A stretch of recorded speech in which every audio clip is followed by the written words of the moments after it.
Hi, magandang umaga sa inyo mga kasawi. Kamusta na po kayong lahat? Naway nasa mabuti kayong kalagayan. At mag-iingat kayo palagi mga kasawi. At eto na ang ating sender ay isang lalaki naman mga kasawi. Ayan.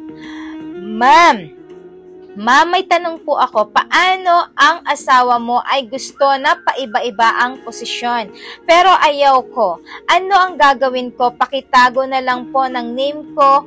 Sana mapansin. So, ang ating sender ay isang lalaki. Baka kaiba yun mga kasawi ha? Na ang ibang lalaki ay umaayaw sa iba't ibang posisyon. So, ang kanyang asawa ay gusto daw na iba't iba ang posisyon na ginagawa pagdating sa kama.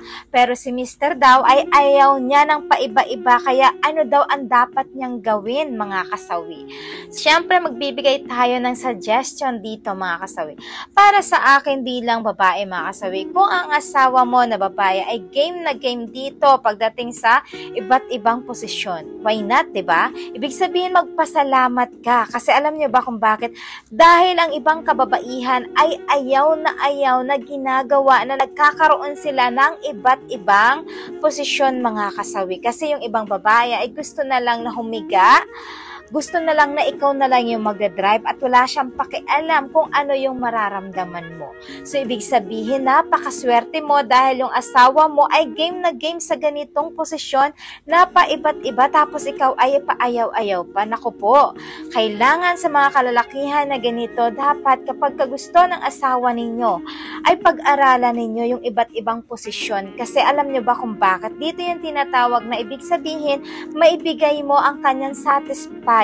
Kasi kapag once na hindi nyo na ibibigay sa isang babae, baka magulat ka, masabi mo sa sarili mo, ay bakit naghanap ng iba? Dahil hindi mo natutugunan ang kanyang kagustuhan pagdating sa kama. May mga babae naman kasi na talagang nakukontento sila kung ano lang yung meron na ginagawa sa kanila ng kanilang mga asawa. Pero may mga babae talaga na naghahanap sila ng ganito. So walang masama kung pag-aaralan nyo na mag-asawa, na mag-foreplay kayo, iba't ibang posisyon, manood kayo na kayong dalawa, tapos kung ano yung napapanood ninyo, pwede nyong i-apply yan para parehas kayo na mas nai-enjoy, mas nagaganahan kayo kapag kaparehas kayo na nanunood. Kasi syempre habang kayo ay nanunood, nakakaramdam na kayo ng kakaiba, ng init na nararamdaman ninyo. Kaya kapag once na uminit, ayan na, pwede mo nang i-apply yung mga iba't ibang posisyon na napapanood ninyo mga kasoy. Napaka-importante yan sa mag-asawa. Kaya huwag bibiguin si misis. Kaya kailangan pag-aralan mo kung hindi ka marunong. Pag-aralan mo ng mabuti yan kasi pwede mong gawin yan para naman hindi maghanap ang inyong mga misis. So, syempre sabi ko nga sa inyo mga kasewa, iba't ibang babae na nakokontento na kahit ano lang ang binibigay mo na posisyon, wala man or meron, nakokontento. May babae naman na hindi nakokontento, gusto niyang matikman na iba't iba ang posisyon. So, kailangan sumabay ka.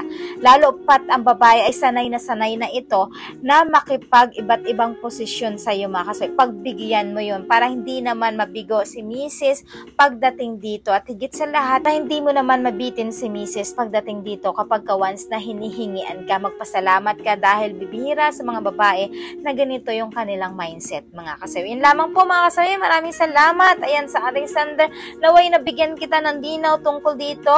At sabi ko nga sa'yo, pag-aralan mo na mabuti para maibigay mo ang kaligayahan na gusto ni misis para sa'yo, mga kasawi.